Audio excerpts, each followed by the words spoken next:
Eu quero, em primeiro lugar, agradecer esse honroso convite de estar aqui. Esse curso, eu vi o programa, achei muito interessante. Achei interessante também, e perguntei até para a Valéria e para a professora Vanessa, a curiosidade de terminar com esse tema de justiça transicional, porque me parece adequado. Eu acho que nós vamos falar um pouquinho sobre isso. É um daqueles conceitos que já existem há muito tempo, né? Quando a gente olha para a história do direito internacional, mas que a doutrina e a jurisprudência, de certa forma, generalizada, tanto dos tribunais quanto dos tribunais administrativos também, tem trazido elementos que estão delineando esse conceito, tornando ele mais ferramental, mais instrumental para a construção de garantias em matéria de direito internacional humanitário, sobretudo, né? Então, eu queria primeiro agradecer o convite da professora Vanessa, da professora Luciana Boatê também, do professor Giancarlo, que eu ainda não o conheço, ainda não chegou, né? E dizer que eu vou falar, a minha fala é a partir de uma dupla formação, né? Uma formação, de certa forma, mais clássica em direito internacional, das normas, dos procedimentos, do entendimento de que o direito internacional, o direito em si e o direito internacional são ferramentas para a garantia de direitos humanos. Por outro lado, também eu falo, e é inevitável não dizer isso já de início, a partir de uma ideia de que não são só as normas e o direito internacional as garantias em matéria de direitos humanos, né? Apesar de a gente estar aqui num curso da ONU, eu acho que a grande armadilha é imaginar que somente as normas e o avanço normativo e institucional, né, e os mandatos novos e as possibilidades convencionais e as ratificações de pactos, etc., é que vão fazer com que os direitos humanos avancem.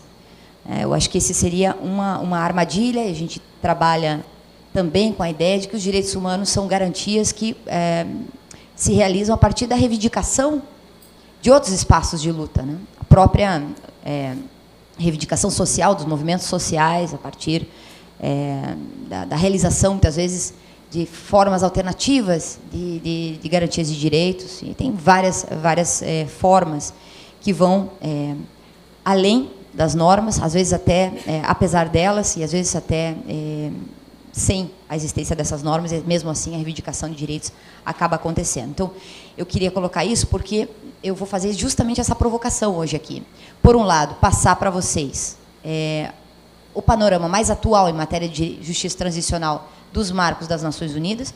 Inclusive, já forneci aqui para o Felipe e aqui para o curso os 3 textos que seriam base para essa fala de hoje.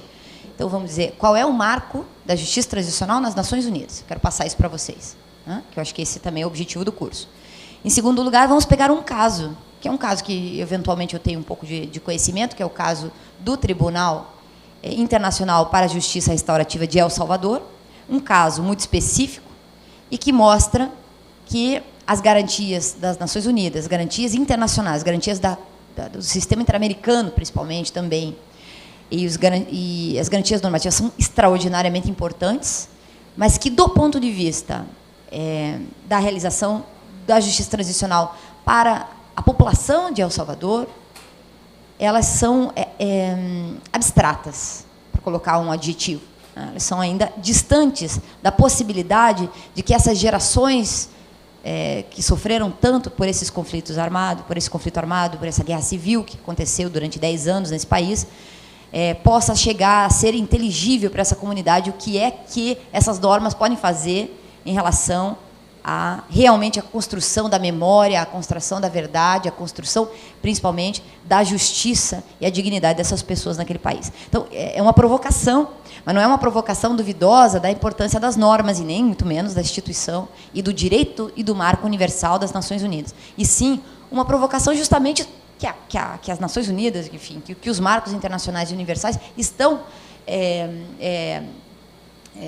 atentos também, porque são justamente a realidade mesmo provocando, é a realidade que provoca essas normas para que essas normas venham a se modificar e a evoluir no sentido de maior possibilidade protetiva, né? O direito, também eu queria colocar como prévio, que a justiça de transição, portanto, Se temos que comemorar, e temos que comemorar, inclusive, no ano de 2012 e 2013, um avanço muito grande em matéria de institucionalização, inclusive um mandato específico das Nações Unidas para a Justiça Transicional, aconteceu no ano passado, vamos falar disso, que é o texto, inclusive, que eu passei para vocês, bem atual.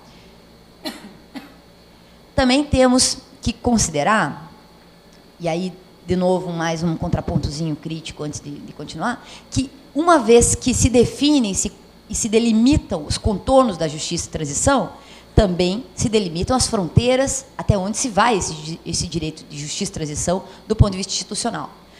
Ao institucionalizar, não sei se eu me faço entender, também se recorta e se coloca dentro de uma espécie de limite institucional, impedindo, de certa forma, um potencial que esse conceito transicional poderia ter, tendo em vista que ele vai ficar contido dentro de um conceito de direito universal que está contido, por sua vez, na possibilidade de realização de conflitos internacionais entre países, se eles vão aceitar ou não vão aceitar, que se discutam questões econômicas, questões de direito civil e político, questões relacionadas à responsabilização de criminosos de conflitos armados, de militares, etc. Então, é contraditório, é paradoxal, por um lado, a importância das normas e a proteção dessas normas, por outro lado, uma vez que protege, também se delimita num certo universo de possibilidade que que é também restritivo. Então, eu queria deixar isso para vocês, porque depois a gente vai fazer o confronto entre a institucionalidade e um caso concreto, e eu tenho certeza que nós vamos reconhecer esses limites e a necessidade, portanto, de seguir com esse conceito de justiça transicional. Eu tenho para mim que a América Latina hoje, nesses novos conceitos de direito constitucional latino-americano, não sei se vocês têm ouvido falar sobre isso, a América Latina tem um grande conceito pela frente, que é o conceito de justiça transicional. Um pouco além, talvez um pouco mais profundo, um pouco mais comprometido do que os contornos que as Nações Unidas estão dando para esse conceito, mais amplo. O próprio secretário-geral de Justiça, o Dr. Paulo Abrão, recentemente, numa conferência que a professora Vanessa participou em Sevilha, sobre migrações, ele, ao fazer a conferência sobre migrações, já mencionou, a partir do conceito de justiça transicional, que os migrantes também, os migrantes que tiveram seus direitos desrespeitados, merecem também um processo de conhecimento, né? Merece ser trazida à memória dessas migrações, um conceito também de verdade desse processo de migrações brasileiro, merece eventualmente até indenizações pelo trato que receberam como migrantes, dos seus direitos violados. Então, é um conceito que é aberto, ele não está somente vinculado a situações, e no caso brasileiro, a situação mais visível, da ditadura militar de 64. Não é só isso, né? Então, nós vamos tentar, por um lado, delimitar, e agora vamos começar a parte da ONU, como também ver que são situações restritivas também. Onde é que eu tenho que apontar esse? Para lá.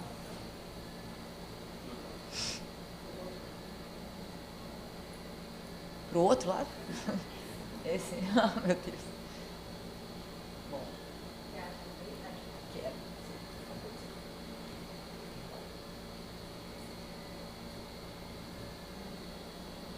Bom, se a gente fosse falar de cada uma das resoluções que já fundamentou, de alguma forma, o direito, a justiça transicional, teríamos que voltar, enfim, a muitas delas. Eu vou destacar só as que são mais relevantes, sendo que as duas primeiras que eu vou colocar aqui, eu nem vou mencionar muito profundamente, fica mais como um registro mesmo de documentos para aqueles que quiserem se aprofundar no tema.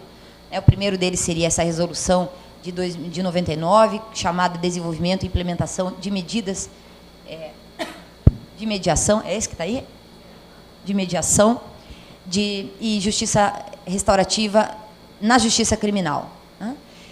Na verdade, quando é que começa a justiça transicional? Nós vamos voltar daqui a pouco na Liga das Nações, alguns detalhes sobre isso, mas a justiça transicional existe desde o momento em que um conflito armado acontece e que há esforços internacionais, né, nesse aspecto mais internacionalizado, para tentar buscar as causas e as responsabilizações desse conflito armado. Então, se for para buscar realmente os contextos históricos, os momentos históricos em que houve justiça transicional, é possível encontrar ao longo de toda a história dos conflitos armados, portanto, ao longo de toda a história do direito internacional, sinais de nascimento dessa justiça transicional, que é a justiça que vem pós, né, no momento de um legado de violência, no momento de um conflito armado. Quem foi que fez isso? Por que fez isso? Com que objetivos? Né? Se isso foi eticamente, moralmente aceito ou não, com quais códigos isso vai ser julgado, etc. Mas, já falando aqui no curso sobre as Nações Unidas, então, as resoluções mais importantes têm como base tanto esta, quanto, se for possível passar já para o próximo, como esta de 2002, que fala dos planejamentos das ações para a implementação da Declaração de Viena sobre Crimes e Justiça. Né? Também é uma importante resolução para a delimitação dos contornos da justiça transicional. Mas eu quero falar dessa próximo slide agora, que é o que, para não passar o tempo, etc., eu vou me deter um pouco mais, que é um documento do Conselho de Segurança das Nações Unidas, em que o título é o Estado de Direito e a Justiça Transicional em Sociedades em Conflito ou Pós-Conflito, né? E que define, né? Aqui vocês têm o conceito que a ONU trabalha, o que é direito, o que é justiça transicional para as Nações Unidas. Né? Então, é conceituada como um conjunto de abordagens, mecanismos judiciais e não judiciais e estratégias para enfrentar o legado da violência em massa do passado, para atribuir responsabilidades, para exigir a efetividade do direito à memória e à verdade, para fortalecer as instituições com valores democráticos e garantir a não repetição das atrocidades. Aqui a gente tem os elementos que depois vão servir para desenvolver um pouco mais esse conceito ao longo do tempo e hoje em dia com muito mais precisão. Podemos passar mais um? O documento que eu passei para vocês, então, é o primeiro relatório especial sobre a promoção da verdade, justiça e reparação e garantia de não repetição. Não sei se está bem traduzido aí. Do Conselho de Direitos Humanos. Tá, esse aí é o mandato, né?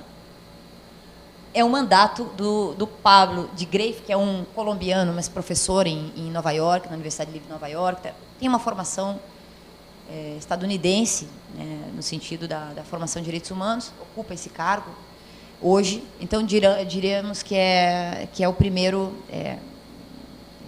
mandatário nesse sentido da investigação mais comparativa dos sistemas de justiça transicional nas Nações Unidas hoje. No ano passado, ele fez esse relatório, então, está à disposição para vocês, é um conjunto de comparações dos processos transicionais. Ele não é tão completo quanto outros documentos que já foram produzidos, mas ele é oficial. Né?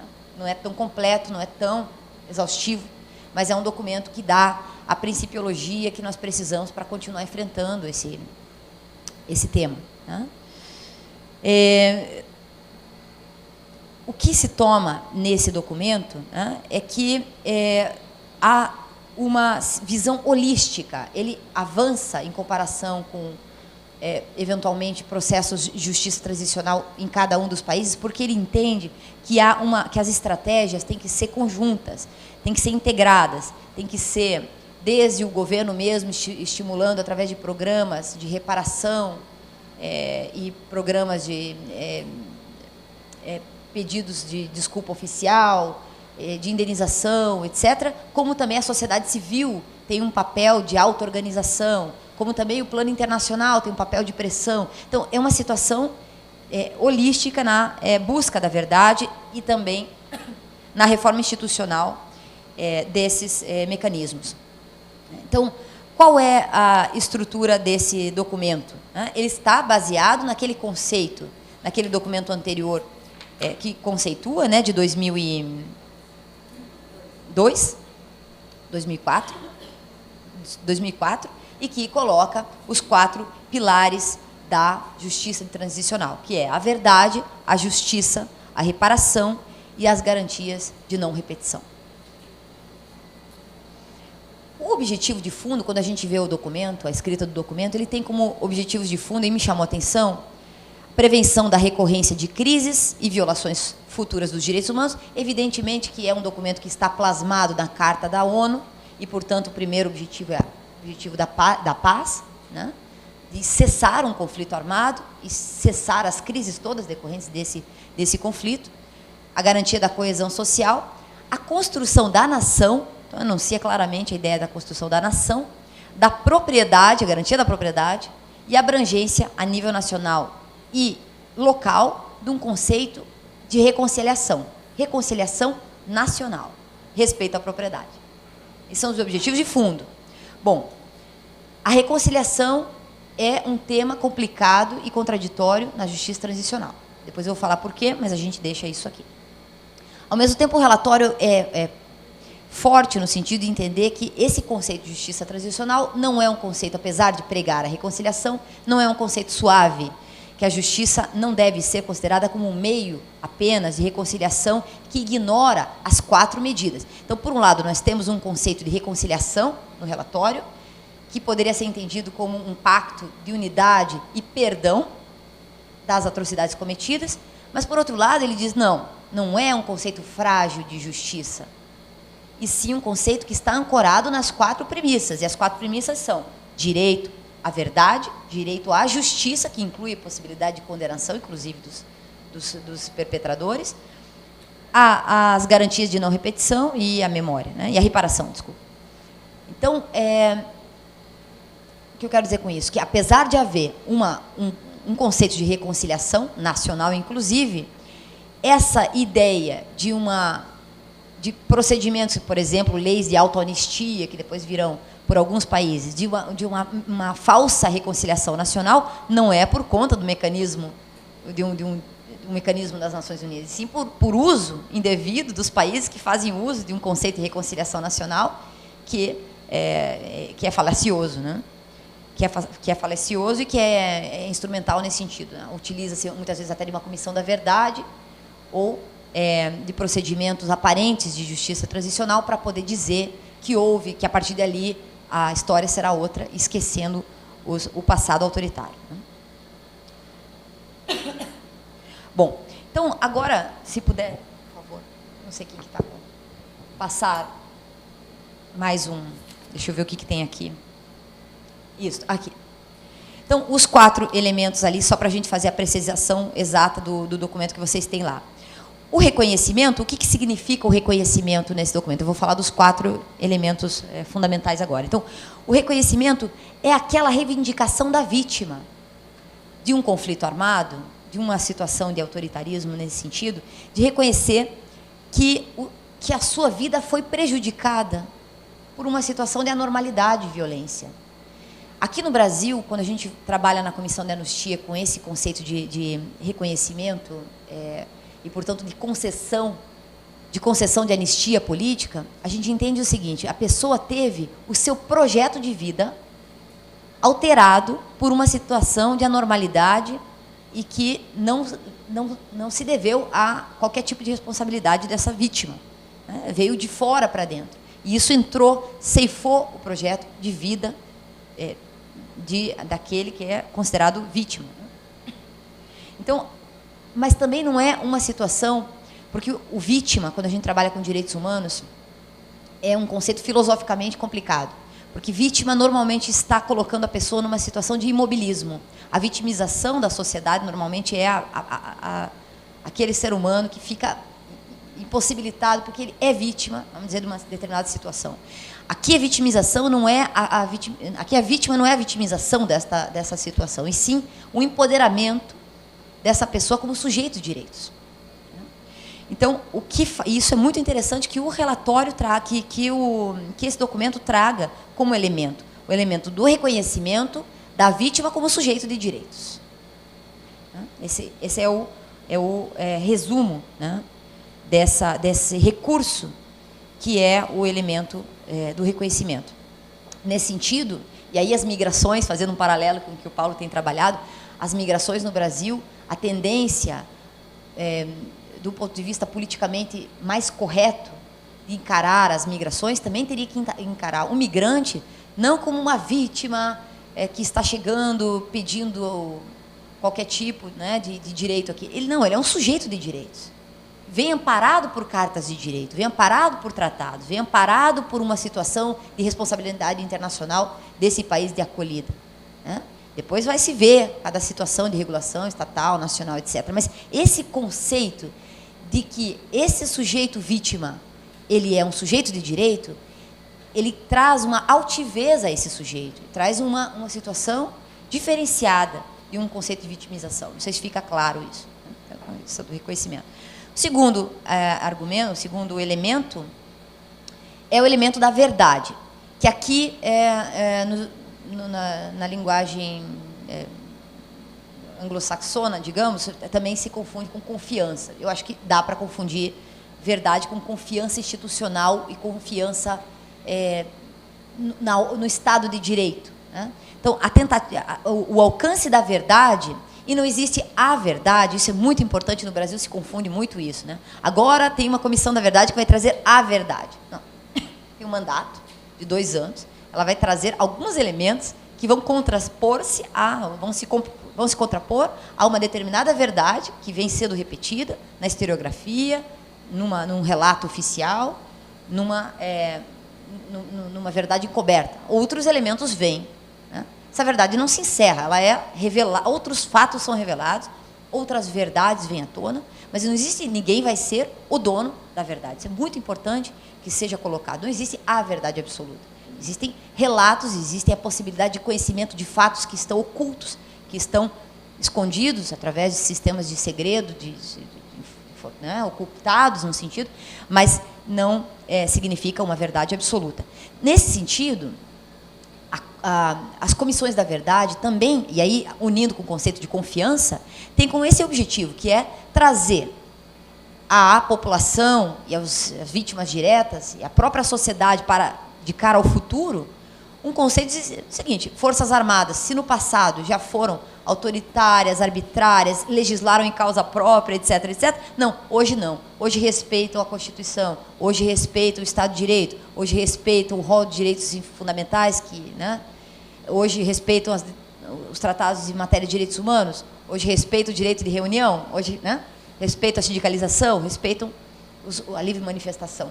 Então, há uma necessidade de que a verdade venha à tona para que a confiança social possa ser restabelecida.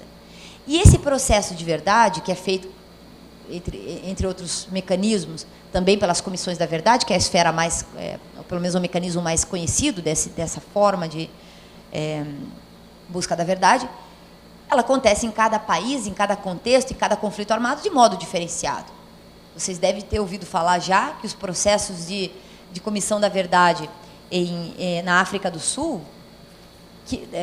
foi totalmente diferente de outros lugares do mundo. E é um paradigma, porque lá aconteceu o seguinte: eu tenho os dados aqui, 120 audiências públicas, foram ouvidos 4.000 testemunhas, e apontou-se responsabilidade em sentido amplo, examinando o papel de várias profissões e instituições na prática de abuso de direitos humanos.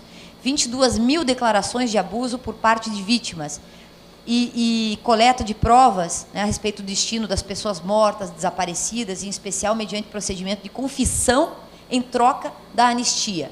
Então, a busca da verdade no procedimento da África do Sul adotou, entre outros tantos mecanismos, porque foi um processo amplo, né, a possibilidade da confissão, como se chama isso? Da delação premiada? Da confissão em troca da anistia. Só que daí também é interessante ver, esse é um processo extraordinário, eu tenho bibliografia sobre isso, se vocês quiserem se aprofundar, que é a confissão não era qualquer confissão, era um compromisso de contar tudo, a verdade absoluta. Não adiantava dizer, não, eu só sei até aqui. Então, eu não sei qual foi o mecanismo, que cada caso foi um caso, mas havia aí um compromisso de doar toda a verdade em troca de uma anistia, né? Foi uma das formas de aceder a um conjunto probatório daquele momento histórico vivido pelo país, para tentar aceder a outros bens jurídicos, digamos assim, importantes, como, por exemplo, a localização de cadáveres, a localização, a identificação, as práticas, etc.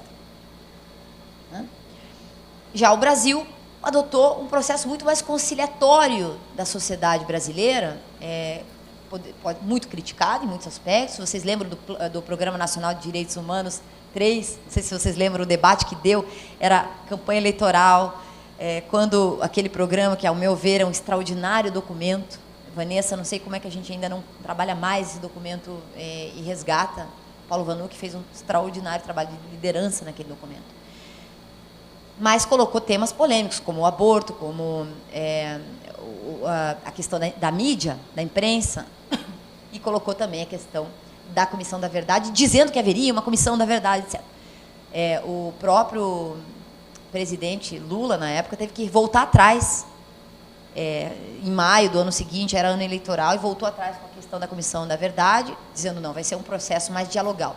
E depois disso, a Comissão da Verdade, nossa, é o que é, uma composição de forças, uma composição de poderes, seus limites, etc. E eu acho que está fazendo um extraordinário trabalho, em muitos aspectos, surpreendente em muitos aspectos. Em outros, muitas pessoas têm feito críticas também consistentes, né? Uma opinião. Mas eu quero dizer, que o foco não é falar disso, e sim dizer que os estados e os processos são diferentes de acordo com o seu contexto e com sua busca da verdade a partir de estratégias diferenciadas e cabíveis dentro de um concerto também social, das forças, a correlação de forças que há numa sociedade que permite que se avance ou não em determinada direção. Terceiro elemento, reconciliação, e aqui poderia fazer uma união com o conceito de reparação.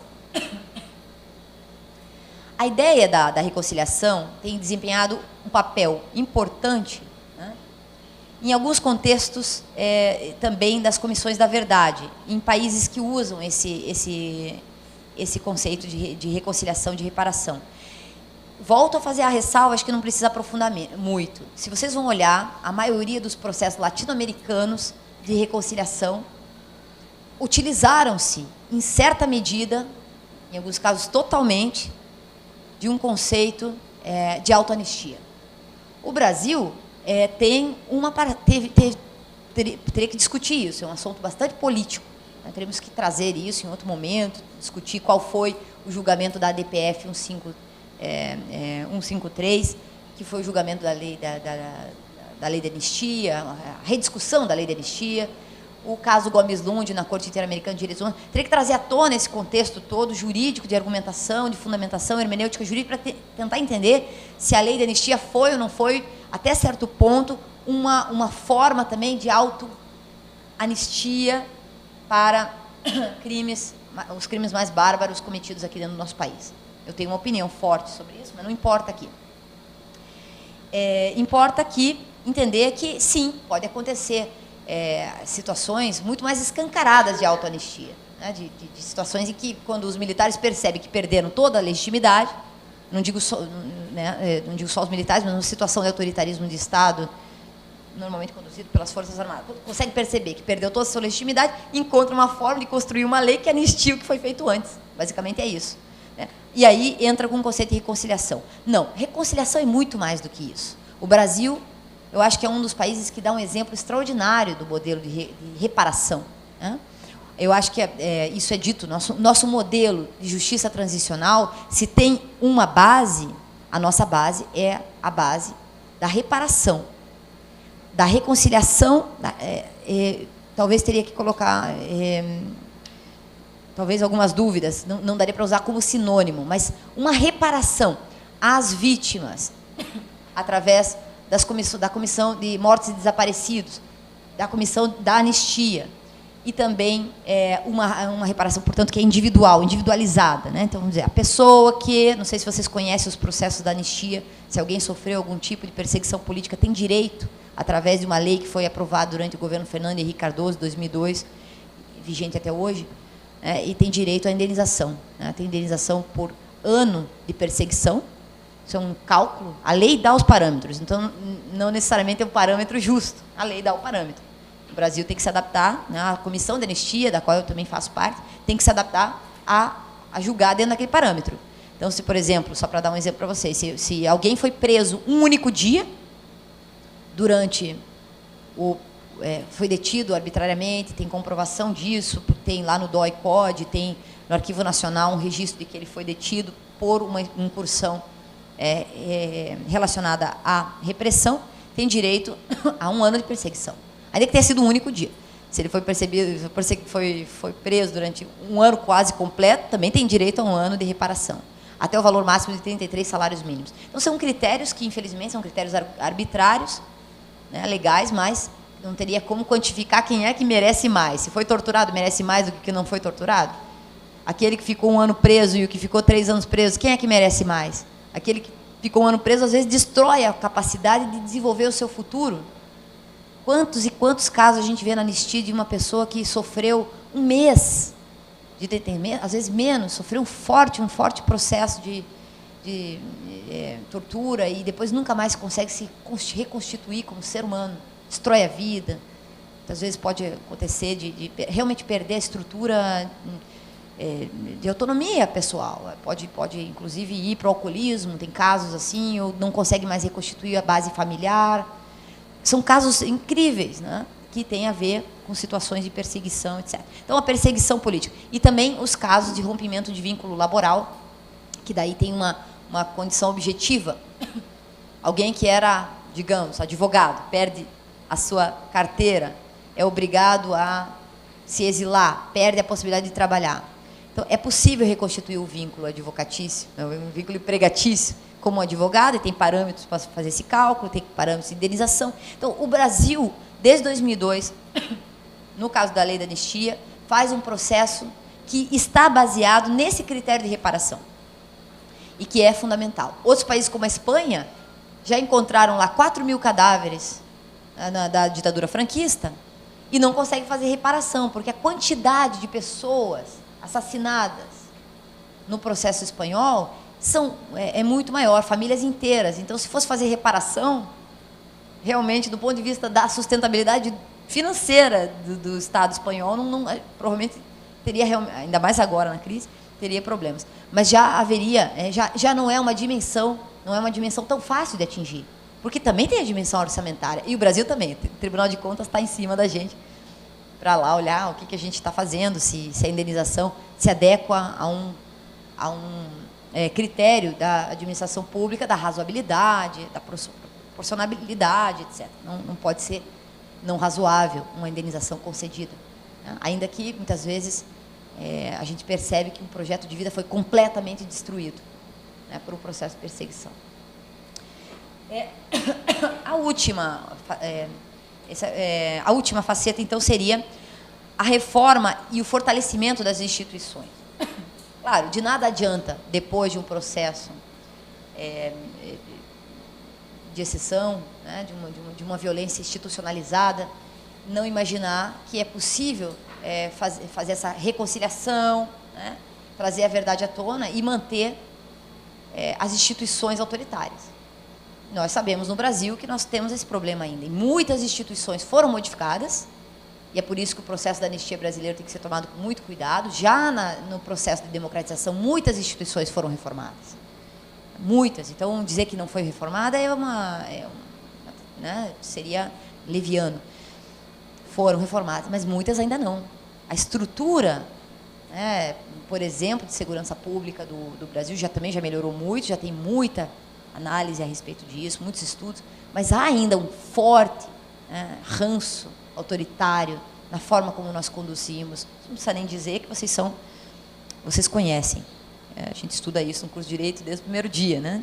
A questão da segurança pública, da repressão, etc. E das torturas.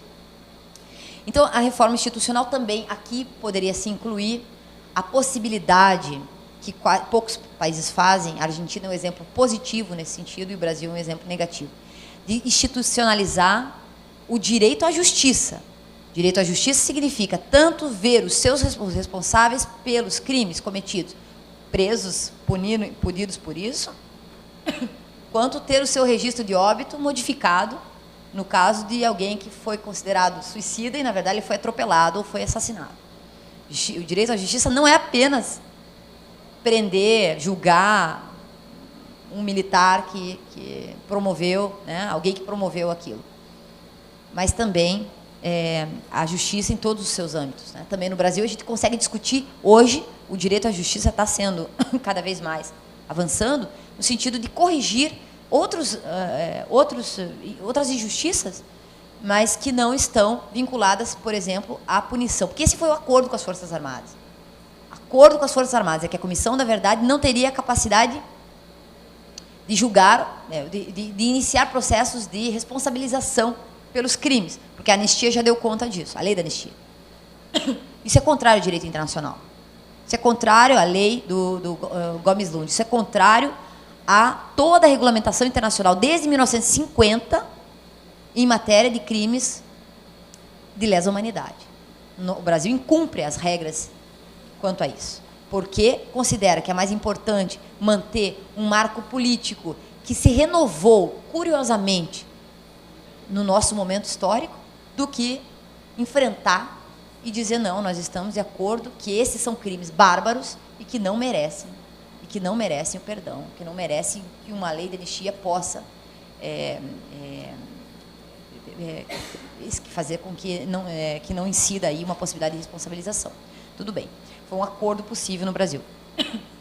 Bom, então, só para... E uma última que está nesse documento também é a centralidade da vítima, que é algo muito importante, ou seja, a vítima não apenas como aquele que merece, a vítima direta, como que merece a reparação inclusive indenização pelo projeto de vida ceifado, perdido, etc., mas também a vítima como sociedade e coletividade, a vítima como um projeto de sociedade perdido. Quanto perdeu El Salvador no conflito armado? 12 anos de estagnação econômica.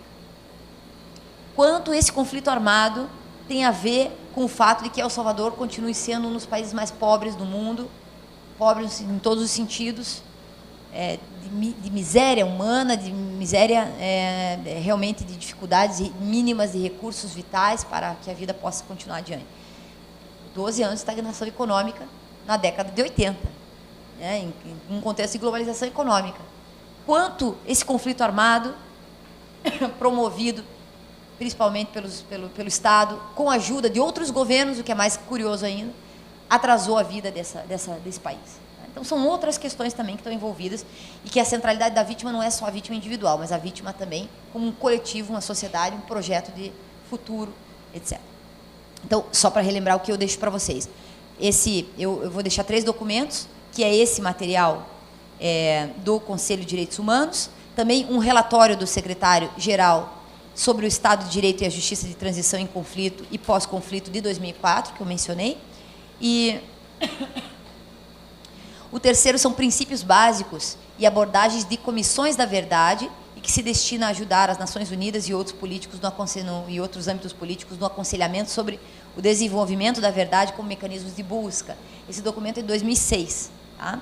E tem como base, inclusive, os conflitos de Serra Leoa e Timor-Leste, como base uma base principiológica, depois vai ter que se adaptar a cada caso concreto, né? Mas ali, muito interessante esse documento de 2006, também está com vocês.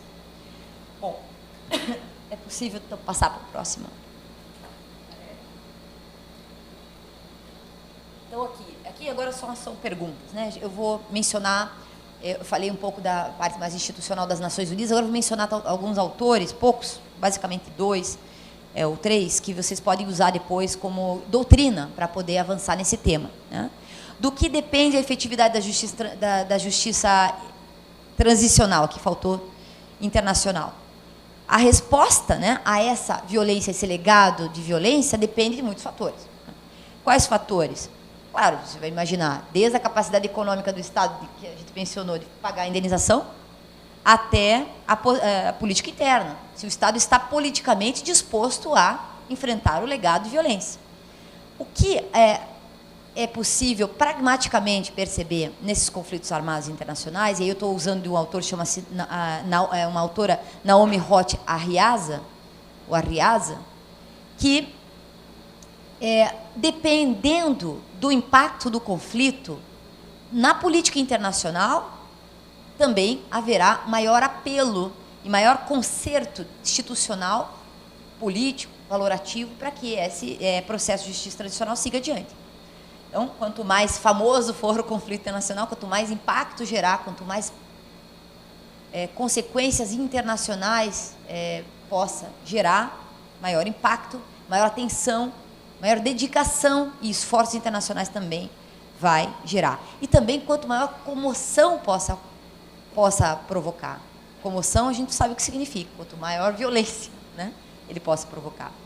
E aí, bom, vocês conhecem o marco também das relações internacionais e sabem que isso tudo tem conexão com intervenções humanitárias, com conflitos de guerra preventiva, com interesses geopolíticos, geoestratégicos, geoenergéticos, sustentabilidade alimentar, tudo isso. Né? A gente não vai esquecer, está na base da nossa compreensão do direito internacional, das relações internacionais, isso está como base. Isso tudo vai influenciar. Então, do que depende a efetividade internacional? Não existe uma resposta. Existe uma conjuntura internacional que vai configurar isso. Quem realiza essa justiça transicional? Quem realiza? É só o Estado que realiza? Não. A pressão internacional ajuda. O reconhecimento das cortes internacionais ajuda mais ainda. Tanto os Estados que reconhecem espaços como o do Tribunal Penal Internacional, que seria, digamos, uma instância mais autorizada como instituição supranacional nesse sentido, quanto atores corporativos, eu estou falando aqui de ONGs de grande repercussão, como aquelas que participam da elaboração de principiológica, de documentos das Nações Unidas, que tem assento, muitas vezes, em conselhos, etc., quanto também ONGs, a Associação de Vítimas, que estão lá na rua, dizendo que, com cartazes, para não esquecerem dos seus mortos, né? Não esquecerem da sua história. Então, indivíduos, coletivos, assim, tanto ONGs no sentido mais amplo, quanto associações, coletividades. Quem realiza é esse conjunto. Né? Agora, sem dúvida que a participação do Estado, que vai revisitar o seu passado, que vai revisitar a sua história, revisitar a sua memória, buscar a verdade da sua história, é fundamental. Se o Estado não está comprometido, ou só está comprometido até um certo ponto, como é o caso de El Salvador, então nós temos mais dificuldade para avançar nos processos de justiça restaurativa. Isso é óbvio, né? A vontade política, no fim das contas, e a capacidade da sociedade de criar esse espaço. Eu me lembro que quando discutimos aqui no Brasil a questão da anistia, se devia ou não se devia voltar a mexer no tema da anistia, que é o tema, Vanessa, outra vez, das migrações. Devemos ou não devemos pôr o debate das migrações e a criação de um marco regulatório de migrações, sobre migrações, na sociedade brasileira? É bom? A professora Vanessa, que é uma provocadora, que é maravilhosa, ela acha que é bom, e eu também acho que é bom. Agora, tem muita gente dizendo que a gente vai colocar um tema de importância vital para os direitos humanos, comprometido com tantos marcos de proteção, numa situação não necessariamente favorável no Brasil atual, que é um conjunto de forças reacionárias ao reconhecimento do direito dos migrantes, que vai ser uma briga feia. A gente não perder a dimensão política dos temas. Não sei se vocês concordam com isso. É perigoso, a gente vai colocar, e daí? Estamos prontos, os defensores de direitos humanos, para poder reivindicar esse tema e poder garantir que vai ser um tema que vai conseguir alcançar uma agenda progressista? Na anistia era a mesma coisa. Será que nós estamos prontos para rediscutir a memória, a verdade, a justiça, etc.? Muita gente dizia que não, e gente progressista dizia, para que mexer em coisa que já está quieta? Está quieta para quem? Está em silêncio para quem? Está pacificado, está reconciliado para quem? Quando se trouxe esse tema, isso veio de uma forma brutal, hoje nós temos avanços extraordinários nesse tema, porque militares, inclusive, fazendo meia-culpa, não muitos, mas já há um processo, inclusive, de autoanálise muito tímido das instituições nesse trabalho também. E onde você estava em 1969, onde você estava em você, jornal de grande circulação nacional, o que estava fazendo em 1970? Qual era a pauta das suas manchetes? Para dizer o mínimo. Sociedade civil, golpe civil-militar, sem medo de dizer isso, a gente sempre fica um pouco de medo, mas é isso, né? Então quem realiza? Realiza um conjunto de forças, uma correlação de forças que inclui também um grande protagonismo o Estado. Pode mudar mais um? Trata-se de um conceito novo? Então, uma pergunta que a resposta, evidentemente, a pergunta não seria feito se a resposta fosse sim, né? Não se trata de um conceito novo, porque se a gente visita a história do direito internacional, onde há conflito armado, há também processo de reconciliação posterior. Agora, com esses contornos novos aí, realmente é algo novo, por isso que é um tema, para quem está procurando um tema da hora, né, um tema super novo, é esse, é o tema da hora, que realmente tem um potencial imenso, tanto dentro do marco institucional, quanto mais além, como eu falei para vocês. E aí eu vou trazer para vocês só alguns comentários. Na época da Liga das Nações, aí pode mudar mais um, só para poder fazer, sempre associado com fracassos, mas a tentativa transicional no período institucionalizada da Liga das Nações como uma instituição que poderia conduzir processo de justiça transicional, não conseguiu julgar os grandes crimes cometidos na Primeira Guerra Mundial. E aí poderia se citar dois casos.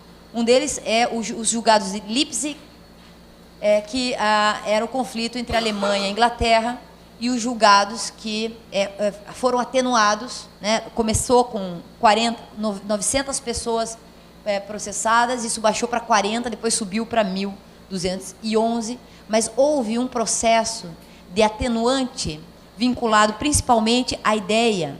A Suprema Corte de Leipzig admitiu a ordem superior como atenuante para 2 tenentes que seguiam ordens do governo alemão de afundar todo o navio hospital por suspeita de transportes militares e atacaram navio escola e atacarem navio hospital inglês, inclusive seus botes salva-vidas, para evitar testemunhas. Então, esse trabalho de bombardeio de navio hospital, inclusive os botes salva-vidas, para evitar testemunhas, serviu, naquele momento da Primeira Guerra Mundial, como atenuante na condenação desses casos. O que, em matéria de justiça transicional, é um fracasso duplo, não só pela não condenação, como por uma atenuante inexcusável, que é a própria atenuante que, vamos dizer, desde que existe alguma forma de exército, todo mundo sabe que é possível recusar uma ordem contrária ao direito. Né, contrária ao direito. Então, aí se exclui o princípio da possibilidade de recusa de uma ordem claramente, visivelmente contrária aos direitos fundamentais, aos direitos humanos, ao direito, a partir de uma atenuante por ordens. Não, eu estava cumprindo ordens. Então, é isso. E o outro caso é o julgamento também, que foi considerado um fracasso desse período, o julgamento dos turcos pelo massacre armênio, que foi uma coisa terrível, essa história muito pouco estudada, quanto merecia ser. Né? Então, havia um tratado, na época, em 1920, o Tratado de Sèvres, que jamais foi ratificado pela Turquia. Essa discussão havia, então, pelas potências aliadas, uma força, inclusive com base no artigo 226 do Tratado de Sèvres, e uma vontade dos aliados de condenar a Turquia pelo massacre armênio, mas não só porque a Turquia não ratificou, quanto por problemas e dificuldades de implementação desses julgamentos, e principalmente, em 1923, um outro tratado afasta a possibilidade, que é o Tratado de Lausanne, que afasta a possibilidade e anistia os turcos pelo massacre armênio, numa situação de autoanistia lá, né, na Primeira Guerra Mundial. Então, e também o processo de convenção da Corte Penal Internacional em 1937, acabou não resultando em êxito, depois serviu como base do Tribunal de Nuremberg, mas é considerado, então, vamos dizer, como no tema de justiça e transição, a Primeira Guerra Mundial é considerado um fracasso, né, no sentido de não conseguir realmente levar adiante a possibilidade de condenação desses criminosos. Se puder passar, mas não tem nada escrito aí, né? Só por uma questão de organização da fala. Mas aí tem o nome da autora, que eu acho que merece ser conhecida, aqueles que estudam esse tema já conhecem, uma autora americana que tem um livro chamado A Genealogia da Justiça Transicional, é um livro publicado em Cambridge, e ela fala, é muito estudado porque ela fez a genealogia da justiça transicional, então ela dividiu essa fase, que é chamada fase das Nações Unidas, em 3 fases.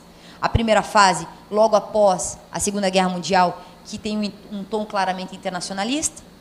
Vocês conhecem, que estudam direito internacional dos direitos humanos, conhecem bem a história. Nós estamos falando do Tribunal de Nuremberg, estamos falando do Tribunal de Tóquio, dos conflitos armados, uma base do direito internacional, do direito de Roma, né, enfim, e com toda a problemática da instituição desse tribunal, a principiologia que vem de antes, todas as dificuldades de entender esse tribunal como um tribunal ideal, mas, por outro lado, reconhecendo a importância. Então, essa é a primeira fase, a fase do pós-Segunda Guerra Mundial, dos concertos da Segunda Guerra Mundial. A segunda fase, que interessa mais dar uma ênfase aqui para nós, eu não quero passar o tempo, a segunda fase acontece a partir de 89. Ela cita, assim, a Ruth Teitel.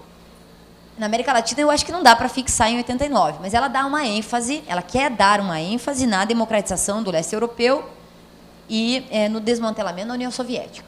Então, ali, imagina, há um processo imenso de justiça transicional que precisaria ser feito, né, que não se fala muito, porque também é um tema demodé, né, falar desse período autoritário de Estado.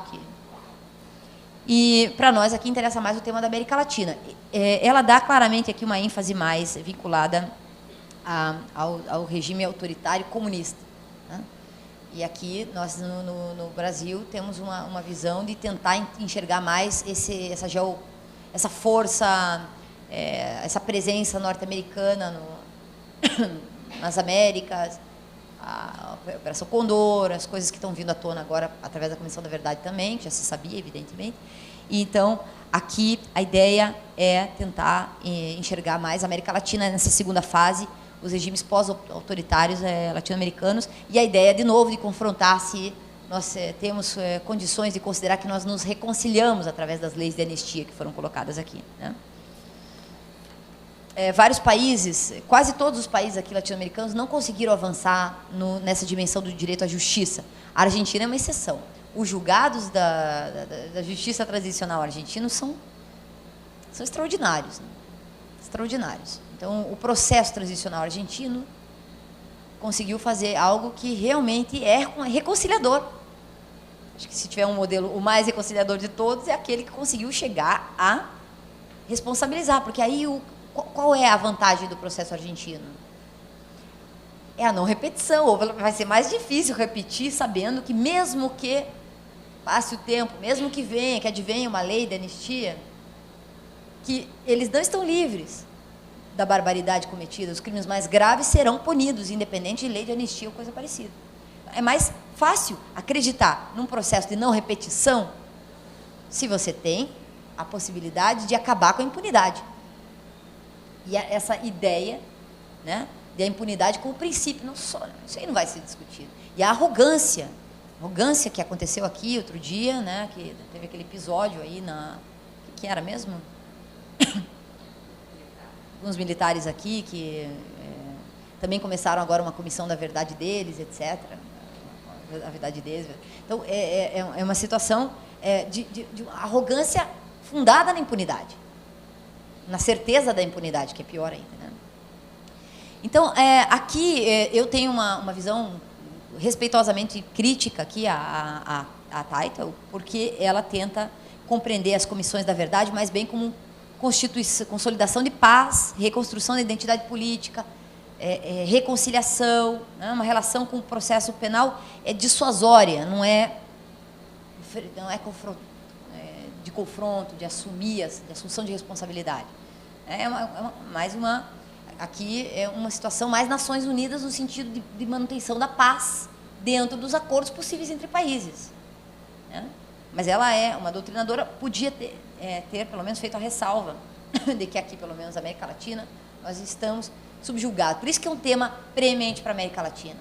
Justiça transicional tem que ser questionada nesse aspecto, porque a faceta da reconciliação ainda é um problema que nós vamos ter que enfrentar. Porque não é só a reconciliação, não é só prender o militar, isso é infimamente menor. É saber o que aconteceu nesse período todo com essa sociedade, que acordos foram feitos de ordem econômica, energética, onde estão as jazidas minerais, quantas concessões de mídia foram feitas no período, quem é que se beneficiou desse autoritarismo, né? Em toda a América Latina, não estou falando só do Brasil, né? A terceira fase, que a Ruth Teitel menciona, é a que está ligada a condições atuais de conflitos persistentes. Ela menciona pequenos conflitos, estados fracos, conflitos permanentes, instabilidades políticas. Talvez aqui pudesse se usar como exemplo esses recentíssimos, mais recentíssimos casos da Primavera Árabe, Síria,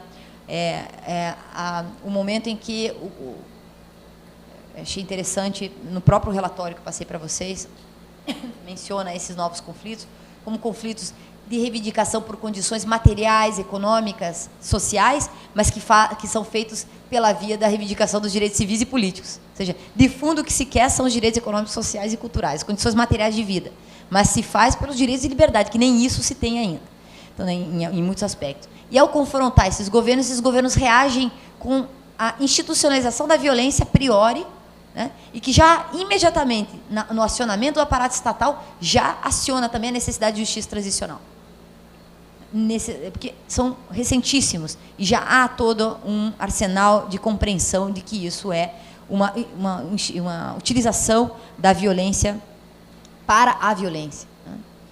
O exercício da violência para a violência. Então, essa terceira, ela chama isso de terceira fase dessa justiça transicional, que acontece a partir do final do século XX e estamos enfrentando uma quantidade extraordinária de conflitos armados já nesse início do século XXI, o que promete um século muito difícil para nós, aqui, para a humanidade como um todo, né?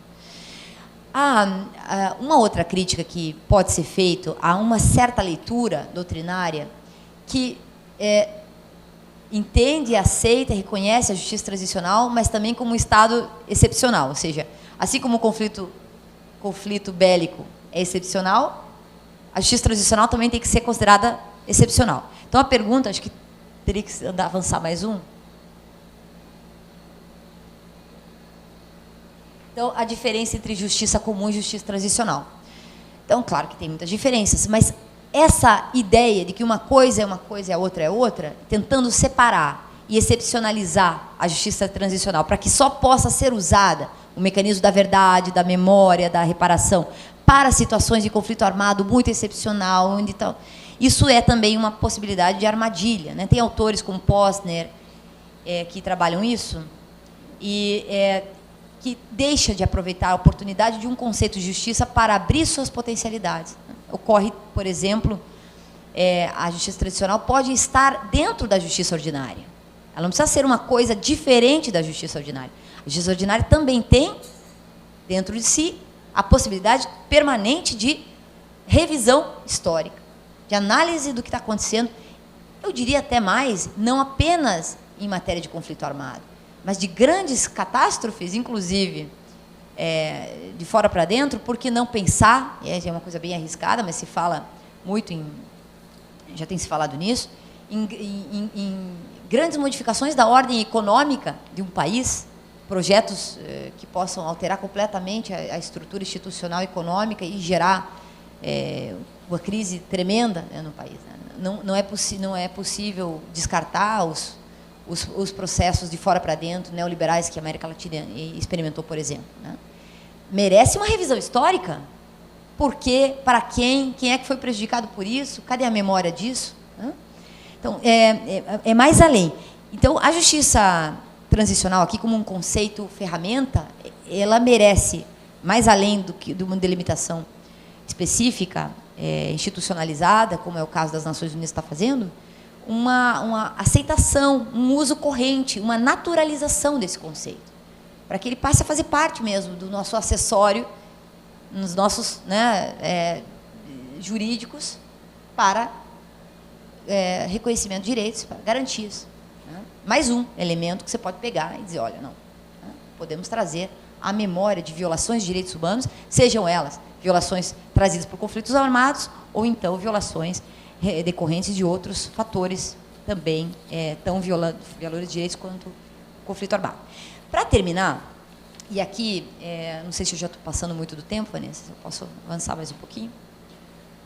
Eu vou só trazer para vocês uma situação que eu mencionei que ia trazer, que é uma coisa, um marco, eu acho que o resumo, muito resumido, do marco institucional da justiça transicional, não sei se vocês têm alguma dúvida, a gente pode abrir a palavra depois para conversar sobre isso, mas está mais ou menos aí, desenhado, com esses documentos. O que acontece na prática? Né? Eu vou mencionar um conflito armado que eu tive um conhecimento, e fui a El Salvador participar de um tribunal, Tribunal Internacional para a Justiça Restaurativa, tá baixinho? Tá. De El Salvador, e acabei tomando conhecimento de um país que antes de ir, eu não conhecia nada. Me informar quando fui convidada para ir. A verdade é essa, né? A gente vai saber, né, profundamente o que está acontecendo num país, tentar se aproximar minimamente, porque não é ler um guia turístico, evidentemente. É tentar entender o que está acontecendo naquele país há tanto tempo. E nós temos ali, no conflito de El Salvador, um conflito que eles chamam de anos da repressão, já na década de 70, a reivindicação por reforma agrária. Então, quando a gente analisa o conflito de El Salvador, a raiz do conflito é uma raiz de reivindicação por terras, camponeses por terras, na década de 70. Na década de 80, que é chamado anos de guerra, já havia institucionalização de um conflito armado entre o governo e os militares, e, portanto, as Forças Armadas de El Salvador, e, do outro lado, as forças insurgentes, que a mais conhecida era a Frente Farabundo Martí para a Libertação Nacional. Havia, portanto, um conflito institucionalizado, embora nunca oficializado, que durou 10 anos e que matou 75 mil pessoas, nas média de informações que a gente tem, que mais de 20 a 40 mil, os números são imprecisos, de desaparecimentos forçados, mais de 1,5 milhão de pessoas migrantes, obrigadas a emigrar a outros países e passaram as fronteiras em situação de vulnerabilidade, e mais de 12 anos de estagnação em termos de desenvolvimento, segundo o PNUD. É um conflito armado, portanto, de grandes proporções, que tem uma raiz de reivindicação popular, agrária e campesina, e que depois dos acordos de paz, a reivindicação da década de 70 e da década de 80 não mudou nada. Evidentemente que não se discutiu nos acordos de paz as razões do conflito.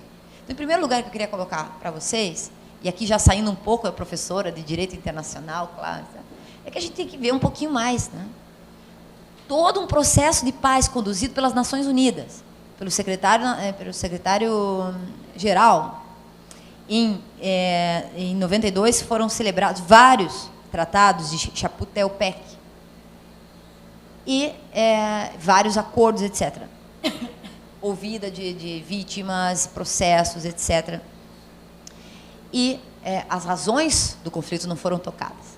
Não havia, por exemplo, num processo que foi o das 5 áreas fundamentais de pacote de reformas institucionais e estruturais, não havia, por exemplo, a reforma agrária. Havia reivindicação, não houve movimentação política para que isso fosse feito. Então, os processos de paz e reconciliação com o quê? Se a guerra começou justamente por causa de uma reivindicação por terras. Terminou sem tocar nisso, porque havia muitas razões para o fim do conflito em El Salvador. Claro que a desmoralização internacional dos militares, o assassinato de um padre jesuíta, Inácio Elacurria, não sei se vocês conhecem, uma história bem conhecida, bem triste mesmo, o massacre desses padres, entre os quais o Inácio Elacurria, que era um grande filósofo, até hoje referência internacional importante em matéria de direitos humanos, e um grande líder, um grande herói nacional. E o padre Elacurria, quando houve o assassinato cruel, porque entraram na casa dos jesuítas, mandaram sair da casa, massacraram eles, né? Fuzilaram todos um jardim bonito que tem ali na casa dos jesuítas, e os jesuítas mantêm ali as fotos daquilo. Ali vocês vão visitar em El Salvador a casa desses jesuítas, você acaba se impressionando, porque tem um quarto, tem um museu desse massacre, é muito duro entrar ali, porque acabou ficando mais conhecido esse caso, mas esse caso era somente um caso igual a todos os outros casos de massacre que aconteceram em El Salvador. O que aconteceu ali? Não havia, portanto, então, eles chamaram os acordos de paz de 93 de 92 a virada histórica rumo à democratização do país. E as áreas de modificação institucional foram desmilitarização e subordinação das Forças Armadas ao controle civil. Então, aqui no Brasil aconteceu a mesma coisa. Tem, de certa forma, o Ministério da Defesa é de controle civil, não é de controle militar. A criação da Política Nacional, Política Nacional Civil e da Polícia Nacional Civil e Academia Nacional de Segurança Pública. A modificação do sistema judiciário e do sistema de proteção de direitos humanos, modificação do sistema eleitoral, criando o Supremo Tribunal Eleitoral, e a reintegração dos direitos políticos e civis aos dirigentes do FMLN, bem como algumas reformas que eram os guerrilheiros, né? Como partido político. Eles queriam militar como partido político que ia para a guerrilha porque não tinha outra alternativa. E também porque estava se confrontando belicamente contra um projeto de Estado, um projeto de nação. Bom, o que acontece aqui? As verdadeiras causas não foram solucionadas. A pacificação pela ONU aconteceu, 22 mil denúncias, 32 casos considerados exemplares pela gravidade e densidade da sua violência. Então, das 23 mil denúncias, 32 casos eram simbólicos de massacres repetidos ao longo de todo o território do país.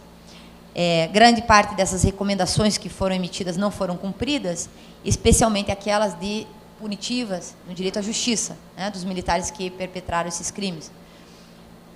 Os militares que faziam os massacres tinham 17 anos, 18 anos, tinham recrutados e com todo o poder e com todas as garantias de impunidade.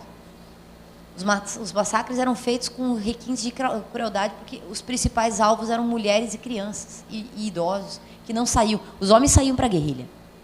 Porque os que estavam convictamente, politicamente, na guerrilha, tinham já algum treinamento, muitas vezes em Cuba. Nós estamos falando aqui de um conflito no momento do combate comunista mesmo. No combate o inimigo mau, o maniqueísta, era a ameaça comunista. E os guerrilheiros iam para Cuba fazer treinamento. Agora, esses eram as pessoas que estavam convictas daquela situação e também um pouco pressionadas por não poder ter outra alternativa também. Agora, os homens saíam para a guerrilha porque era o jeito de se defender. E o que acontecia em El Salvador era a técnica de terra arrasada. Quem conhece um pouquinho dessas estratégias militares sabe, né? As técnicas de terra arrasada são aquelas que vão matando tudo que significa, tudo que possa ser usado como alimento num determinado terreno de batalha. Então, queima-se as plantações, matam-se os animais, envenena-se os rios, em círculo, numa determinada região. Vai matando todos os víveres. E aí os militares em El Salvador também consideravam como elementos a desestabilizar os guerrilheiros, também matar criança e mulher. Era parte da estratégia de terra arrasada deles, né? E as mulheres não matavam antes de barbarizar. Então, quando eu participei do tribunal agora no ano passado, agora a gente vai de novo para o 5º tribunal, eu só tinha vontade de ficar em silêncio. Se tinha alguma coisa que eu não tinha que fazer ali, era falar, porque é justamente o protagonismo das vítimas, esse tribunal. É a vítima que vai ali e conta o que aconteceu. Como já faz 20 anos do fim dos massacres, as vítimas têm 20 anos a mais da sobrevivência do massacre. Então, crianças que ficaram abaixo dos corpos dos pais e dos familiares, morreram 50 pessoas. Uma das pessoas tinha 10 anos e não morreu, e ficou imobilizada embaixo dos corpos. Hoje tem 30, 35 anos. Não tem pai nem mãe, porque todos morreram sobre ele. Ele, por um instinto de sobrevivência, não se moveu. Depois escapou, foi fugindo pela mata, se escondendo. Alguns casos, eles trazem as plantas que eram usadas como esconderijo das crianças com um corpo pequeno que ficava escondido nas plantas até os militares irem embora, e depois eles iam comendo o que encontravam pela frente e iam conseguindo sobreviver. Esses sobreviventes, que agora têm 30 anos, 35 anos, é que vêm fazer os relatos. E aí pegam um microfone e falam, né? A gente fica assim, realmente, tem palavras, né? Porque esse tipo de população que mal sabia por que isso estava acontecendo. Porque, ao longo do conflito armado, já se juntaram outras razões para o conflito. Não era só matar os guerrilheiros. Era também ganhar território. Era também ganhar áreas vinculadas aos territórios e riquezas, etc. Era também erradicar a ameaça comunista. E, com a certeza, né? Era realmente uma ética, quando estuda-se isso. A ética da impunidade. E a ideia de perseguir e eliminar os maus e salvar os bons, né? e portanto, uma situação muito, muito dramática, né? de extremo conflito aqui na América Latina. Bom, o que interessa desse tribunal, do ponto de vista ainda da instituição de um tribunal internacional que está, eventualmente, um pouco mais além do que essa regulamentação institucionalizada dentro do direito internacional, dentro das Nações Unidas, poderia dar, é que há uma movimentação, ou seja, houve os acordos de paz, houve as reformas institucionais, houve certo apoio governamental para que essa concertação e reconciliação nacional acontecesse. Do ponto de vista concreto, não mudou nada a vida desses camponeses. Continuaram sem saber onde estavam os corpos, continuaram sem entender o que aconteceu com eles, continuaram sem terras, a pobreza é extraordinariamente intensa. Então, o que acontece é que, justamente, a sociedade civil se organiza para alcançar uma dimensão que o Estado e que as Nações Unidas e que a supranacionalidade, que as instituições supranacionais, que a Corte Interamericana não consegue chegar. Então, a organização de vítimas, mais juristas internacionais, mais ONGs, mais o IDUCA, que é um instituto, nesse caso lá de El Salvador, que foi quem promoveu que promove a constituição desses tribunais anuais no local do massacre. Então, é um tribunal itinerante, ele vai a um lugar. No ano passado era dentro da floresta, de um parque nacional, exatamente no local onde aconteceram os massacres. Então, a gente fica muito abalado, porque quem estão ali assistindo o tribunal são as crianças de 10 anos, filhos de alguns sobreviventes, e também os sobreviventes de 30 que passaram pelo pior, né? Então, as vítimas falam para eles. Tem toda uma situação, tem um psicólogo que fica permanentemente junto para tentar atender uma situação de relato. Então, é uma espécie de catarse individual e coletiva que acontece ali. Realmente é um momento, né, e que a justiça tradicional não consegue chegar aí. No Brasil, as caravanas de anistia fazem uma coisa parecida com isso. Não sei se vocês já assistiram. A caravana de anistia é igualzinho uma audiência, do ponto de vista formal, é igual uma audiência que acontece lá em Brasília, onde a gente trabalha e faz o julgamento, mas ela acontece num ambiente universitário, num ambiente público, numa praça, num teatro, onde for, e a comunidade, a população é convidada, é uma audiência pública. Ali todo mundo pode ouvir o que aconteceu, etc. O julgamento acontece normal, os conselheiros brigam entre si, discutem, divergem, etc. E aí, ali tem uma possibilidade de a vítima pegar a palavra e fazer o seu relato. Então, do ponto de vista comparativo, eu diria que isso que acontece em El Salvador, que a gente faz esse tribunal lá, é parecido, muito assim, discretamente, com o que acontece aqui nas caravanas de anistia. Pelo menos em alguns aspectos, consegue trabalhar no mesmo sentido, né? É mais bem um reconforto e constituição das vítimas como autoridade nesses momentos. É tão incrível, porque realmente os juízes do tribunal que ficam ali, acontece um processo inverso. Os juízes encolhem e as vítimas crescem. Os juízes sentem que não tem nada que fazer ali a não ser dar um formato oficial para um tribunal. Porque autoridade não tem.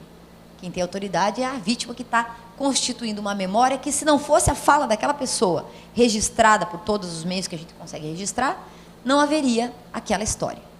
Ou ela fala e registra que aquilo aconteceu, ou ninguém nunca vai ficar sabendo, né? Então, é uma situação muito, muito dura nesse sentido, né? O Estado salvadorenho, depois da entrada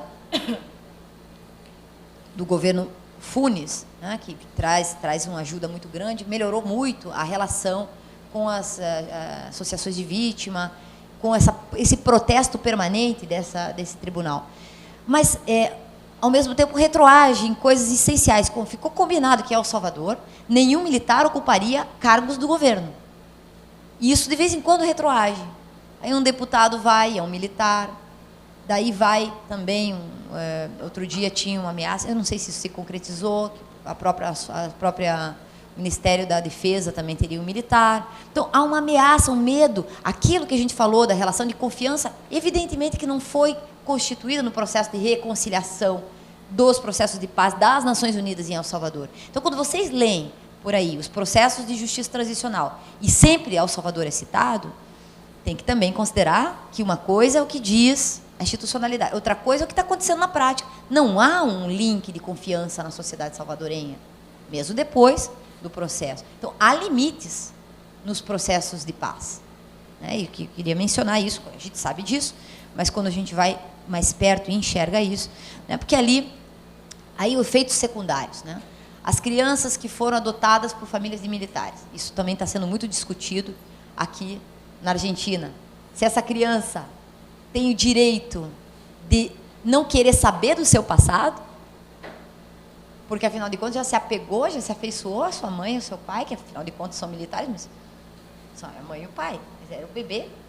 Ou se ele tem um dever coletivo de dizer que ele foi uma das vítimas. Né? Então, coisas assim difíceis de trabalhar, né? Isso é uma das questões mais difíceis que tem.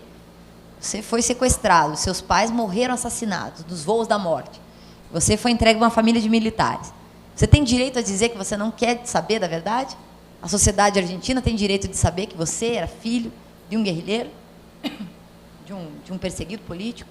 Difícil essas situações. Em El Salvador, as situações de sequestro eram evidentes. Junto com as situações de massacre vem também os tráficos de órgãos, tráfico de crianças, tráfico de mulheres, tráfico de todo tipo. Vem o pior da humanidade, junto. Então, e vem também um efeito secundário, eu não vou me deter nisso, porque isso já seria uma coisa que, de fato, seria temerário até dizer, porque são coisas muito complicadas, mas sim, isso é considerado hoje um efeito secundário, a existência das maras, né, que são salvadorenhos que fugiram durante o conflito armado, exilados, foram para outros lugares da América Central e foram para os Estados Unidos e foram para Los Angeles, sobretudo. A história de Los Angeles, das maras salvatruchas, tem um nome de um filme que eu não vou me lembrar agora, não sei se vocês já assistiram, sobre as maras salvatruchas, mas se colocar na internet vocês vão encontrar. Vale a pena assistir para entender o que eu estou dizendo. É um fenômeno de violência extrema na América Central, é um grande problema, com pouca possibilidade de solução imediata. Eles tinham inicialmente... O que é isso, né? Salvadorenhos que chegam, exilados, homens, normalmente, nas gangues de Los Angeles, e, portanto, chegam no submundo de tudo que é tipo de exploração humana, e, para se defender, eles são piores do que os de Los Angeles. Um dos códigos que aparece no filme, o diretor desse filme foi assassinado em El Salvador por ter feito o filme. Um tiro aqui, um tiro aqui, um tiro aqui, um tiro aqui. Um sinal de cruz. O diretor do filme é espanhol, foi assassinado em El Salvador depois de ter feito esse filme. Por isso que eu estou mencionando. Salvatruchas, tá? Se vocês quiserem procurar informação. Maras é um fenômeno, tem outras maras, e uma delas é a salvatrucha, que é a mais conhecida. Truchas, né? Escreve assim. Bom, o que acontece? Um dos códigos de entrada que conta no filme é uma tatuagem escrito "Perdona mamá". Quer dizer, primeiro ele mata a mãe, depois ele escreve, tatua "Perdona mamá" no peito, para mostrar que ele é capaz de matar a própria mãe. Então, se ele matou a própria mãe, ele perdeu qualquer código de ética humanitária. Então, essa é a conduta das maras. Tem códigos rigorosos como esse para ingressar, mata a namorada, mata um familiar, para provar que é capaz de qualquer coisa pela organização. Não é uma coisa assim tão bem democrática. Eu quero me alistar. Não é assim, né? Não é bem assim.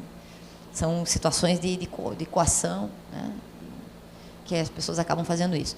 Quando faz isso, perdeu, morreu, assim, moralmente morreu, eticamente morreu, né? Então, a pessoa é capaz de qualquer coisa. No início era mais ostensivo, tinha umas tatuagens e tal. Hoje eles estão mais organizados na sistemática dos órgãos de administração do Estado salvadorenho. Então, eles estão na administração pública, estão difuminados pela sociedade salvadorenha com muito menos ostensividade, né? Isso torna mais difícil o combate às maras, às grupos. Quando eu cheguei a El Salvador para esse tribunal no ano passado, era março do ano passado, o governo estava com uma dificuldade. Ele tinha que negociar um acordo com as maras, com os presidiários das maras, para tentar evitar que morressem tantos salvadorenhos à paisana na cidade. Então, eles disseram assim, a gente deixa de matar 30 por dia, sei lá, 20 por dia, se vocês liberarem um número X de presos. A gente só vai matar 7 por dia. E o governo tendo que negociar uma coisa bárbara, assim. E daí, negociar é, por si só, um erro. E não negociar é a morte de 30 por dia. E morre qualquer um, sem a menor razão. Morre assim, pum, morre. Aí na rua tal, depois na rua tal. 30 por dia, sei lá. Estou exagerando, não é bem esse número, mas era um número parecido com esse, na capital. Então, havia quando eu fui lá, tinha esse dilema político, ético, jurídico. Se negociava ou não se negociava com as maras, com os membros criminosos que estavam presos, detidos, e aí o próprio partido de esquerda, que estava no poder, etc., que, optou por fazer acordo naquele momento. Então, estou dizendo que o conflito bélico não acaba ali, ele tem um efeito que se... Né? E no caso da América Central, os efeitos são esses, são o aumento da violência, continua ainda uma influência muito grande dos Estados Unidos na região. Agora não é mais trazendo aviões com armas, é também com a rede hoteleira, é também com a rede de tráfico de drogas. Ali não se produz muita droga, não tem problema de crack, por exemplo. Tem problema de trânsito de drogas pela América Central, principalmente, né? Então, tem também plantação, mas ela é menos importante, segundo o que a gente vê em El Salvador, do que, por exemplo, outros lugares, como Colômbia, etc. Então, há ali um fluxo, porque é um país de trânsito, né? Trânsito de tudo, de armas, de drogas, né? De migrações, de todo tipo de não migração no sentido positivo, mas de todo tipo de tráfico de pessoas, etc. Né? Terra de ninguém, realmente, né? Uma situação... E que um problema institucional muito grande. Então, a justiça transicional, portanto, né, para terminar essa fala, deixar essa mensagem. Muito importante as garantias, nós estamos no marco das Nações Unidas, no marco do direito internacional, no marco do reconhecimento cada vez mais importante da responsabilidade dos Estados em matéria de direito de justiça transicional, porém, também temos que ver que esse conceito ele não responde a todas as relações complexas que a sociedade apresenta. É muito mais do que isso, e somente um conceito ampliado de justiça transicional poderia dar conta também à realidade mesma, que é muito maior do que meramente normas formais em matéria de direitos humanos. Seria isso. Muito obrigada.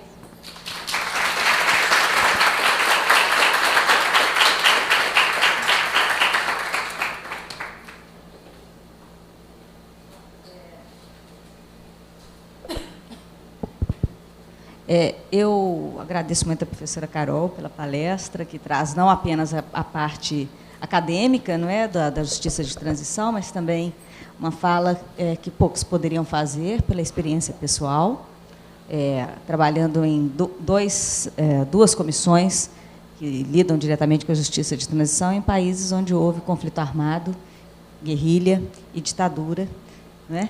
E abro para as perguntas. Vocês podem fazer a pergunta, quem quiser, manifeste. Professora, você mencionou uma bibliografia falando especificamente do caso sul-africano, mas não chegou a citar o nome do livro. Eu queria saber se você poderia ou falar agora ou enviar mesmo para a organização do curso. Obrigada. Mais alguma pergunta? Vamos fazer por blocos, né?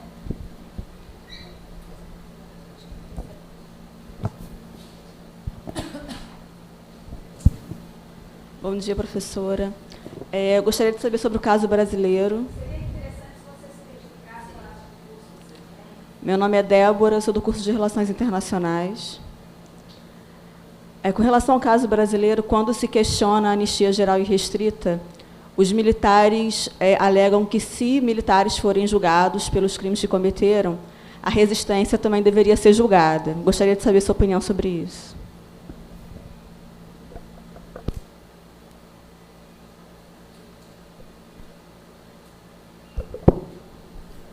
Bom dia, eu sou estudante de História.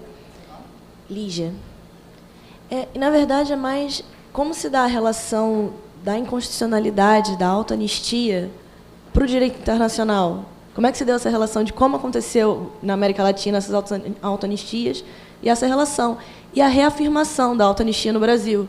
Como é que a ONU e outras organizações internacionais estão lidando com isso?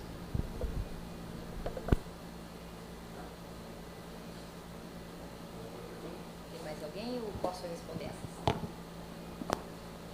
Só não sei o seu nome. Alô? Oi? Agora. Como, Tainá? Então, sobre a bibliografia, Tainá, eu tenho bastante coisa mesmo, a gente posso passar, tem alguns autores que eu poderia citar aqui agora, mas não faria sentido. Eu acho que o melhor essa bibliografia, quem passou para nós foi o próprio, lá no Ministério da Justiça, na Comissão de Anistia, a gente tem acesso a esses materiais, eu tinha mencionado já. Então, podemos passar.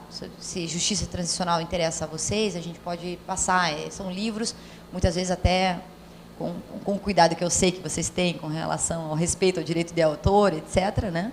Porque são livros de difícil acesso, muitas vezes, em inglês, esgotados, ou que dependeria de uma compra, tendo em vista que nós temos que fazer bom uso desse material, ele estaria à disposição, a gente passa sim, Vanessa, não tem problema nenhum. Com relação à pergunta da Débora sobre anistia geral e restrita, é um daqueles temas que nunca se resolve, né? Que a reivindicação da anistia ampla, geral e restrita foi distorcionada. Ela não era ampla, geral e restrita para os militares, era ampla, geral e restrita para aqueles que estavam sofrendo a repressão, né? E aqui, que estavam sendo punidos, né? Tinha tudo, né? Os militares tinham todos os poderes a seu favor, eles controlavam as leis, controlavam o judiciário, controlavam o executivo, eles eram o executivo, ou seja, todos os poderes, e estavam condenando naquele momento, né, com os piores tipos e inventivos crimes do momento, e com a mera suspeita, e com... Então, essa ideia que tem surgido aí dos militares, de que não, então teria que ser julgado dos dois lados. É a teoria dos dois demônios, dos dois lados, né? Isso, por sorte, eu acho que essa discussão da anistia, que foi feita ampla e geral, né, agora, ultimamente, tem permitido que a teoria dos dois demônios caia por terra definitivamente. Infelizmente, aí já unindo um pouco com a pergunta da Lígia, infelizmente, aí eu vou dar minha opinião, tá? O julgamento da DPF 153 foi um desastre. Tá? Foi um desastre. Foi um desastre inexplicável, do meu ponto de vista, porque a gente vive num momento democrático, era um momento de enfrentamento, pelo menos a tipificação do crime de lesa à humanidade, que a DPF, os julgados nem tocaram. E o Brasil, portanto, dá mais um exemplo de desrespeito aos compromissos internacionais que assumiu. Não pode dizer que não sabia que estava cometendo crimes da maior magnitude, né? É a história da Primeira Guerra Mundial, né? Que não sabia que estava acertando um bote salva-vidas, um navio hospital, para matar eventuais testemunhas, né? É isso, né? Então, como é que não sabia? Nem delimitou, nem citou, com a melhor argumentação, a hermenêutica jurídica, num momento em que não há pressão. Quem é que está ameaçado hoje em dia? Por que não quer falar hoje em dia? Por que não quer? Eu não entendo muito bem isso, mas, de fato, aqui, o que tanto uma pergunta quanto a outra estão conectadas, né?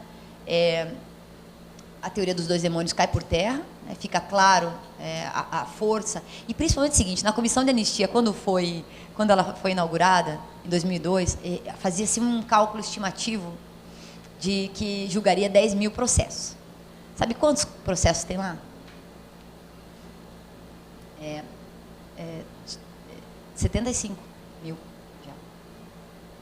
75 mil. Então, por quê? Porque foi se multiplicando o número de casos e outras situações que não estavam previstas inicialmente. E foi percebendo que a ditadura não foi branda, foi dita branda, né, como se fala. Foi uma ditadura que teve repercussões em muitos aspectos, em muitos cantos do país, envolvendo outros estados, outras regiões, métodos específicos contra sindicatos, métodos específicos contra professores, movimento estudantil conectado, né? Ibiúna, lá no meu estado, no Paraná, foi a Chácara do Alemão, que foi... Então, a gente vai vendo nos casos da anistia, não tem fonte de documentação histórica mais importante hoje do que os casos da Comissão da Anistia, porque cada caso individual, com sua documentação, então está tudo ali, né? O que não está é categorizado, mas é uma fonte extraordinária de busca, se alguém quer estudar. O que aconteceu com o movimento sindical durante os anos tais e tais? É só pegar os processos dos anos tais e tais, vinculados ao movimento sindical, para entender como é que foi sistemático e que os métodos foram parecidos, né? Então, essa história, a historiografia brasileira não teve como fazer, né? Isso, às vezes, os historiadores dizem, não, mas tudo que tinha desse período a gente já fez. Hoje eles estão vendo que não, na verdade não é bem assim. Mesmo os mais progressistas já estão reconhecendo que tem muito documento que não saiu, tem muita correlação contextual que não tinha feito o link ainda, etc. Então, a imprescritibilidade dos crimes de lesa humanidade é reconhecida desde o primeiro momento em que se fala disso, né? Desde o primeiro momento, desde dos primeiros crimes, desde a década de 50, até que depois veio um tratado específico sobre a imprescritibilidade, mas que era desnecessário, porque já havia uma ideia de que são tão insuportavelmente cruéis, são crimes tão maiores, que eles são naturalmente imprescritíveis. Não há que se ir muito além numa fundamentação jurídica, porque eles se explicam por si por imprescritível. Aí, nos anos... na década de 60, o Brasil não sabia disso? O Brasil não sabia disso? Então, eu acho que nós erramos, o judiciário errou, na minha opinião, nesse ponto, de não poder, de perder uma chance. E eu diria mais, não é só perder uma chance, o país perde uma chance quando o judiciário perde uma chance dessa também, né? De poder enfrentar os seus compromissos em matéria dos crimes mais graves cometidos no país. Mas isso é uma opinião pessoal, eu estou bem acompanhada, né? Tem muita gente que está nessa linha também. E eu acho que a gente vai ter que enfrentar isso. Talvez não através de uma estratégia concentrada no Supremo, e sim, talvez, difusa. Né? Porque o Judiciário não é só o Supremo, né, nesse sentido. Não desrespeitando o Supremo, que é a nossa Corte Suprema, mas também poderíamos ter outras opiniões aí num sistema difuso que pudesse fazer uma análise interpretativa diferenciada. Mais alguma pergunta?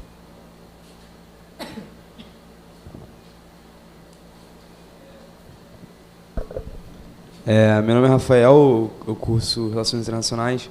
Eu queria saber se existe alguma pesquisa popular, eu não conheço, para saber se existe algum tipo de legitimidade popular sobre as questões da Comissão da Verdade, como a população encara essa questão.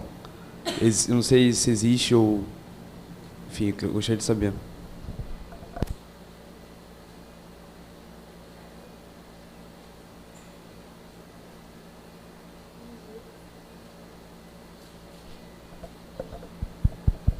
Bom dia, professora. Meu nome é Bruna, eu faço Relações Internacionais. Eu queria saber um pouco sobre o caso argentino. Então, a gente tem a visão da questão do Brasil, em que os militares não estão sendo julgados, não podem ser julgados, mas a Argentina está dando um belo exemplo dessa situação. Eu gostaria que a senhora falasse um pouquinho, falasse alguma fonte em que eu possa achar informações sobre o que está ocorrendo na Argentina.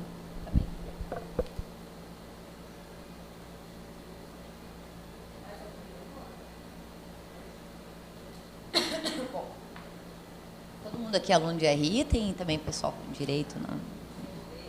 Está misturado.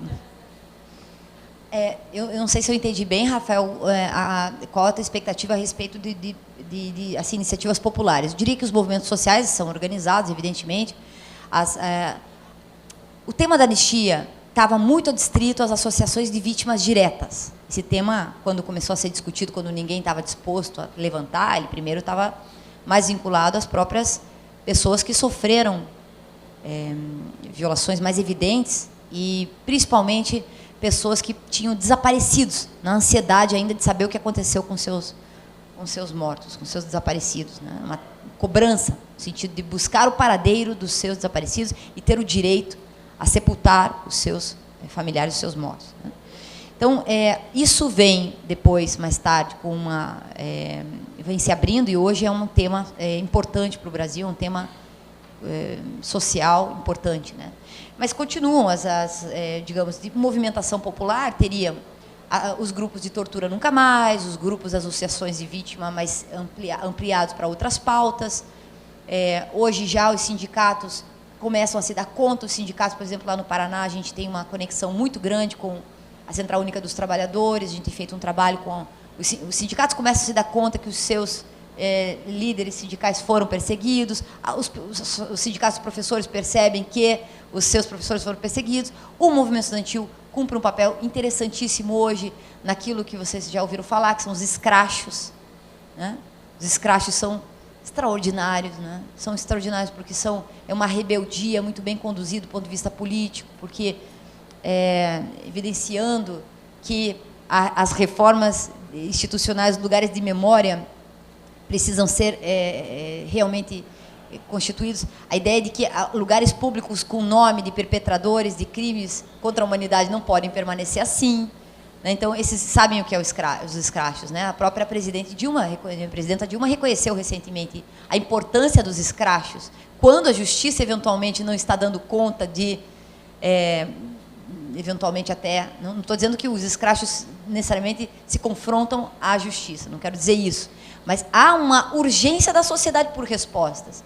Os escrachos são um interessante mecanismo, provocativo, rebelde, né? de se impor, de se opor a essa situação de status quo, né? Que fica ainda mantendo esses símbolos de autoritarismo na sociedade brasileira. Então, são iniciativas, eu diria, eu entendo bem o conceito de popular, mas iniciativas da sociedade que vêm a trazer resultados positivos e ampliar o debate público. Abrir o debate público, ampliar o debate público. A Bruna perguntou sobre a Argentina. Bom, gente, eu não sou especialista em tudo aqui, né? Mas, de qualquer forma, o que difere o processo argentino é que entra num conceito, vamos dizer, na dimensão da luta pela justiça nos casos de justiça transicional. Então, a dimensão de responsabilização pelos crimes que lá o Supremo Tribunal entendeu que sim, que é possível punir os militares. Então, a diferença também tem a ver um pouco com a postura do judiciário argentino, que entende que sim, que é possível responsabilizar. E também uma tradição argentina de muito maior receptividade do direito internacional em matéria de direitos humanos, e vocês sabem bem disso, né? A Argentina tem uma tradição maior de recepção dos tratados internacionais em matéria de direitos humanos, já da Corte Interamericana, dos tratados no âmbito da OEA, e também, agora, nesse caso, se mostra mais uma vez eficaz.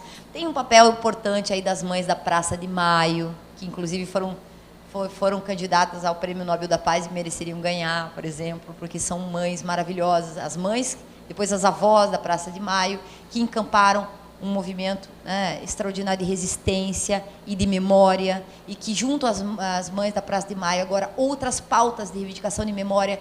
Então, elas são símbolo não apenas do desaparecimento dos seus filhos, dos seus netos da ditadura, e sim, hoje, já na memória viva da sociedade argentina, onde elas andam, elas levam bandeiras contra outros tipos de autoritarismo.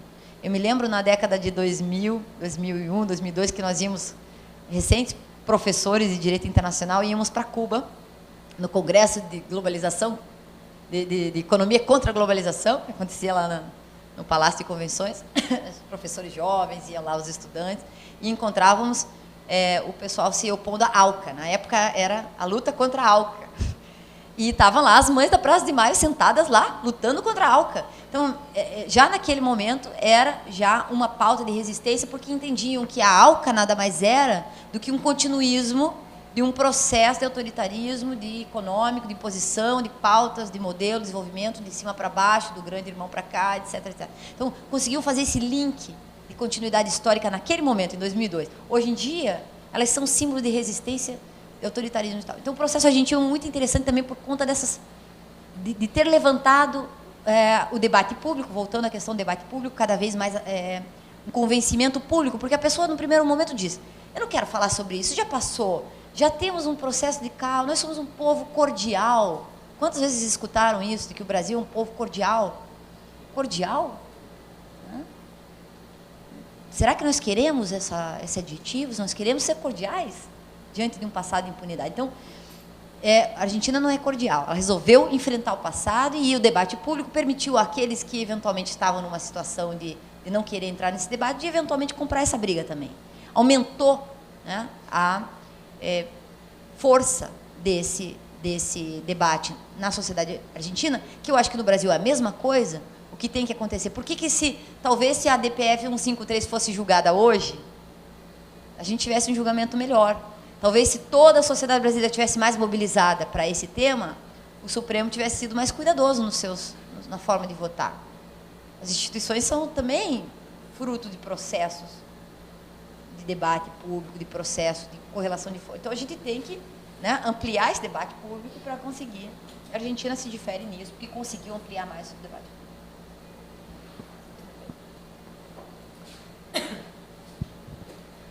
Obrigada, Carol. Eu agradeço muito em nome da UFRJ, e Giancarlo pode fazer o mesmo depois em nome da ONU. E vamos agora para a nossa mesa de encerramento.